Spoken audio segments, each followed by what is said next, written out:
Chairman Quaid Azam world peace mission مسلم Christian community پیر سید محمد معین شاہ تصور عباس رضوی اور ملک سکندر نے اپنے مشترکہ بیان میں کہا ہے کہ چیئرمین اخوت ڈاکٹر امجد ثاقب غریبوں کے ہمدرد ہیں۔ انہوں نے پنجاب سے غربت ختم کرنے کے لیے اہم اقدامات کیے۔ ڈاکٹر امجد ثاقب نے غریب لوگوں کو بلا سود قرضے فراہم کیے، غریب خواتین کو سلائی مشینیں خریدنے کے لیے، غریب لوگوں کو پھل فروٹ بیچنے کے لیے بھی بلا سود قرضے دے کر ان کی امداد کی۔ یہ لوگ بھیک مانگنے کی بجائے آج الحمدللہ باعزت فخر کے ساتھ زندگی گزار رہے ہیں۔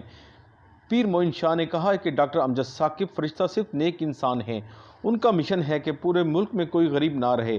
چیئرمین اخوت ڈاکٹر امجد ثاقب نے اپنا ادارہ اخوت چند ہزار روپے سے شروع کیا تھا، جو آج لاکھوں لوگوں کو کاروبار کے لیے قرضے فراہم کرتا ہے۔ ڈاکٹر امجد ثاقب اپنا ادارہ نیک نیتی اور صاف شفاف طریقے سے چلا رہے ہیں، جس کی وجہ سے آج حکومت بھی ان کے اداروں کو عزت کی نگاہ سے دیکھتی ہے اور مالی سپورٹ بھی کرتی ہے۔ پیر معین شاہ، سید تصور عباس رضوی، اسلم خان، ملک سکندر، لیاقت خان، رانا عظمت، چودھری مقصود، عبد المالک، چودھری عمران حنیف، عبد المالک، ڈاکٹر سعود فیصل، فراز مدنی نے کہا ہے کہ ہم ڈاکٹر امجد ثاقب اور ان کی فیملی کے لیے دعا گو ہیں اور پاکستانی عوام سے اپیل کرتے ہیں اس ماہ رمضان کے مہینے میں زیادہ سے زیادہ اپنے احتیاط اخوت فاؤنڈیشن کو دے کر بے بس لوگوں کا سہارا بنے جن کا کوئی سہارا نہیں۔